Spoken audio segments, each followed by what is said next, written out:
आगे प्रश्न का हल देखते हैं। प्रश्न नंबर 27 क्या लिखा है देखिए ध्यान से। एक पेड़ पर कुछ कबूतर बैठे हैं, पेड़ के नीचे कुछ बकरियां चर रही हैं। उनके सिरों की कुल संख्या 35 तथा पैरों की कुल संख्या 84 है, तो बकरियों की संख्या ज्ञात कीजिए। देखिए इस प्रकार के प्रश्न एग्जाम में आते ही रहते हैं। इसको सॉल्व करने का तरीका है, आपके पास एक तो बेसिक मेथड है और उसके बाद आप दूसरा अच्छा मेथड जो मैं प्रीफर करता हूँ वो है ऑप्शन मेथड। ठीक है, तो बेसिक मेथड को ध्यान से सुनते हैं। पहले सिरों की संख्या बोला गया है, तो चाहे वो जानवर हो, कोई भी प्रकार के मनुष्य हो चाहे जानवर हो, सिरों की संख्या तो एक ही रहेगा। जितने सिर हैं उतने ही क्या होंगे, जीव होंगे। मतलब यहाँ पे दो प्रकार के जीव दिए हैं आपको कि एक है कबूतर और एक है बकरी। ठीक है, कुल बकरी जितने हैं और कुल कबूतर जितने हैं उन सभी के सिरों की संख्या कितना है, 35। तो मैं क्या कर लेता हूँ, मान लेता हूँ कि कबूतर कितने हैं, के। ठीक है, कबूतर कितने हैं तो के कबूतर है, टोटल के कबूतर है। और बकरी कितने हैं तो टोटल बी बकरी हैं।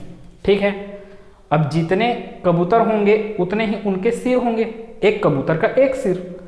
तो वैसे ही एक कबूतर और एक बकरी का सिर कितना हो जाएगा आपका, टोटल 2 सिर। ठीक है, मतलब कि आप टोटल इसको अगर जोड़ रहे हो, जितने कबूतर की संख्या और जितने बकरियों की संख्या उतना ही क्या होगा, सिर। मतलब दोनों को जोड़ोगे कितना आएगा, सिरों की संख्या। तो सिरों की संख्या क्या है, 35। ठीक है, अब बोला पैरों की कुल संख्या। तो कबूतर के केस में कितने पैर होते हैं कबूतर के, तो 2 पैर होते हैं कबूतर के। बकरी कितने पैर होते हैं, तो 4 पैर होते हैं। ठीक है, अगर एक बकरी के 4 पैर तो 2 बकरी के 8 पैर। इसलिए आपको किससे गुना करना पड़ेगा, 4 से ना। बकरी के केस में पैरों की संख्या अगर बकरी का निकाल रहे हो तो बकरियों की संख्या गुना 4 करोगे, टोटल बकरियों के कितने पैर हैं ये निकल जाएगा। और कबूतरों की संख्या गुना क्या करोगे, चूंकि कबूतर के 2 पैर होते हैं इसलिए गुना क्यों करोगे आप किससे, 2 से। तो आपको क्या मिलेगा, टोटल कबूतर के कितने पैर हैं ये चीज। अब टोटल पैरों की संख्या प्रश्न में क्या बोला है आपको, प्रश्न में बोला है 84। ठीक है, कितना है 84। अब आप क्या कीजिए, दोनों को हल कीजिए। 2 समीकरण है आपके पास, दोनों समीकरणों को हल कीजिए। ठीक है, चाहे प्रतिस्थापन विधि से करें चाहे विलोपन विधि से करें। अब मान लो मैं समीकरण 2 में इसको जो चर राशियां हैं कौन कौन सा, बी और के वेरिएबल जो हैं उनको मैं क्या करूंगा, समान करूंगा। यहां पर बी है, यहां पर क्या है 4b। तो चाहूं तो मैं इसको 4b करूं, या यहां पे k है उसको क्या कर लूं 2k। तो पहले समीकरण में मान लो मेरे को क्या चाहिए, बकरियों की संख्या चाहिए ना। तो बकरियों की संख्या को मैं इक्वल नहीं करता, मैं कर लेता हूं कबूतरों की संख्या को। इससे क्या होगा, घटाओगे तो कबूतरों की संख्या वाला जो कॉलम है वो 0 हो जाएगा। जैसे कि मैं कर रहा हूं पहले समीकरण में किसका गुना, 2 का। तो ये क्या हो जाएगा 2k, ये हो जाएगा 2b और ये कितना हो जाएगा 70। 2 का गुना किया, क्यों गुना किया 2 का, क्योंकि यहाँ पर 2k और ये 2k हो जाएगा, जो कि माइनस करोगे तो 0 हो जाएगा, जिससे आपके पास सिर्फ एक वेरिएबल बचेगा b का वैल्यू यहाँ से निकाल लेना। b का वैल्यू निकल गया मतलब बकरियों की संख्या निकल गई।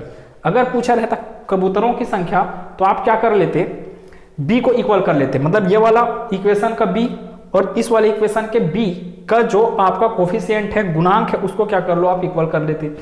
ठीक है, फिलहाल ये कितना मिल रहा है, ये आपका क्या था पहला समीकरण, ये क्या था दूसरा।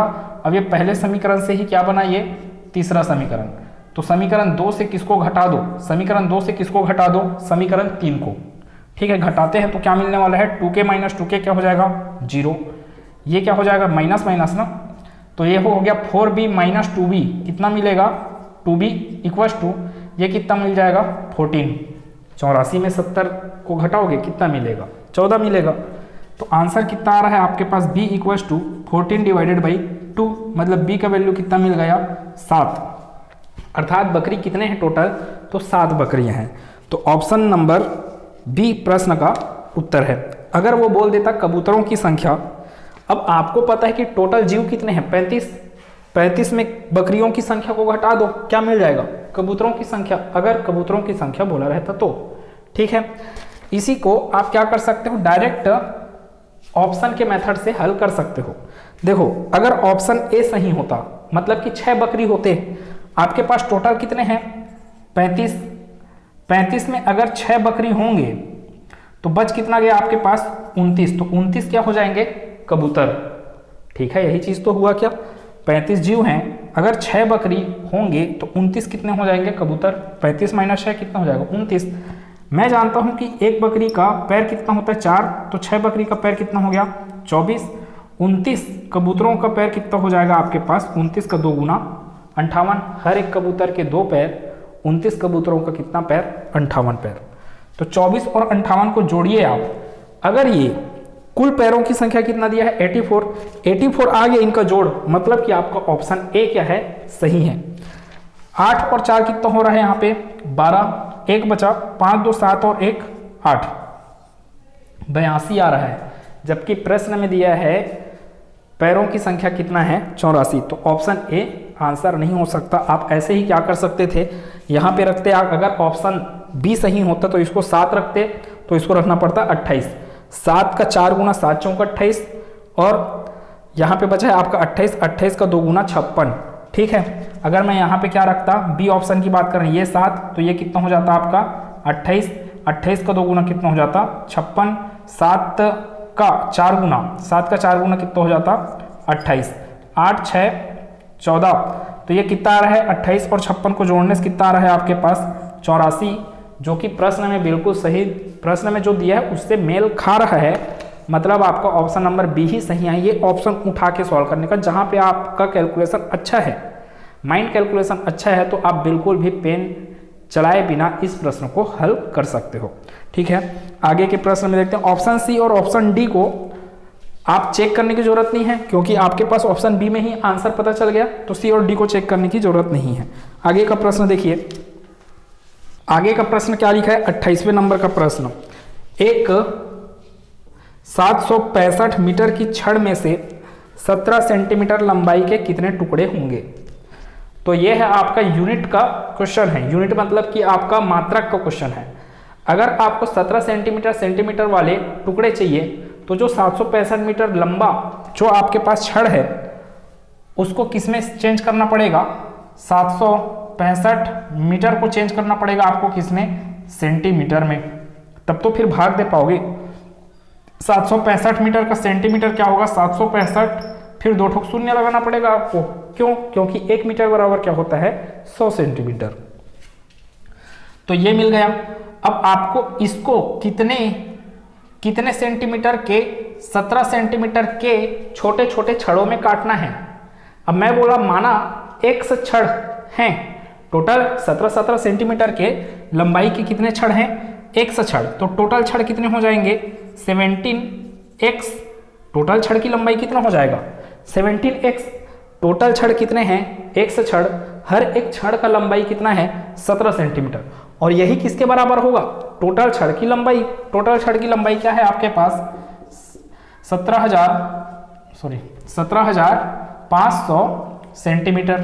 ठीक है, यहाँ पे छड़ों की संख्या निकल सकता है, यहाँ से x बराबर क्या हो जाएगा, यहाँ से 17,500 से भाग दे दीजिए, किससे 17 से, तो कितना मिलने वाला है यहाँ से, कुछ गलत हो रहा है यहाँ पे, सॉरी, ये कितना है 76,500 ना, 76,500, तो ये कितना हो गया 76,500, तो भाग देंगे तो कितना मिलेगा 17 का पहाड़ा आना चाहिए फिर आपको, अब 17 चौक 68, ठीक है 17 चौक 68, 4 आया, बच कितना गया यहाँ पे, अब आपके पास 76 में किसको घटाओ 68 को, बचेगा आपके पास 8, ठीक है 8 और 5 85, मतलब 17 पंचे 85, पहाड़ा आना चाहिए, 17 शून्यम शून्य 17 शून्यम शून्य, मतलब टोटल छड़ कितने होंगे 17 सेंटीमीटर लंबाई के टोटल छड़ होंगे आपके पास 4500 छड़ होंगे। 29 नंबर का प्रश्न क्या लिखा है देखिए ध्यान से देखेंगे प्रश्न को, क्या लिखा है 27x61, कौन से नंबर 29वें नंबर 27x61, यदि किससे भाग चले जाता है 3 से विभाज्य है तो x के संभावित मानों का योग क्या होगा, मतलब x के जगह कौन कौन सा अंक आ सकता है, x के जगह मैं क्या क्या अंक डालूं कि जो बना हुआ संख्या है वो किससे भाग जाएगा, 3 से। कई ठोक पॉसिबिलिटी हो सकता है यहाँ पे क्या आ जाएगा 0, 1, 2, 3, मतलब 0 से लेकर 9 तक का अंक हो सकता है, लेकिन उन 0 से 9 तक के अंक में किसको यहाँ पे रखोगे जिसके कारण जो बनेगा संख्या वो किससे भाग चले जाएगा, 3 से पूर्ण रूप से भाग चले जाएगा। तो इसके लिए आपको फिर से वापस विभाज्यता के नियम में कूदना पड़ेगा। क्यों बोल रहा हूं, देखो 3 से भाग देने का नियम क्या है, अंकों का योग बराबर क्या होता है आपके पास, अंकों का योग अगर 3 से भाग चले गया मतलब पूरा का पूरा संख्या भी किससे भाग चले जाता है, 3 से भाग चले जाता है। यहाँ पे देखेंगे कितना आ रहा है, 1 और 6 7, 7 7 14, 14 और 2 16, तो आपके पास क्या मिला 16। अब 16 में आप क्या क्या जोड़ सकते हो, मतलब x का मान लिखने वाला हूं मैं, तो 16 में क्या क्या जोड़ा जा सकता है कि जोड़ने के बाद वो किससे भाग चले जाए, 3 से। तो 16 में अगर मैं 2 को जोड़ूंगा तो कितना मिल गया, 16 2 18, जो कि किससे भाग जाता है, 3 से भाग जाता है। 16 में मैं किसको जोड़ सकता हूँ, अब गैप में चलते जाओ क्योंकि 3 से भाग जाना है तो 3 3 का गैप चलेगा। 16 में आप क्या जोड़ सकते हो, 2 का 3 आगे 5, 5 का 3 आगे 8, 8 का 3 आगे 11, लेकिन 11 तो नहीं ले सकते क्योंकि यहाँ पे क्या है, अंक है ना, संख्या थोड़ी करना है आपको, अंक डालना है। तो आप क्या है यहाँ पे 27261 या 27561, 27861, 3 प्रकार के संख्या बनेंगे जो क्या होंगे, 3 से पूर्ण रूप से भाग होंगे। आपको उन संख्याओं को नहीं पूछा जा रहा है, आपको पूछा जा रहा है कि जो यहाँ पे अंक आ सकता है, x के जगह में जो अंक आ सकते हैं उनका योग क्या होगा। तो देखिए क्या आ रहा है योग, 8 और 2 को जोड़े 10, 10 और 5 को जोड़े कितना आया 15। तो ऑप्शन में कौन सा है, ऑप्शन डी में आपका है 15। ठीक, तो ऑप्शन नंबर डी है क्या हो गया, अपना उत्तर हो गया।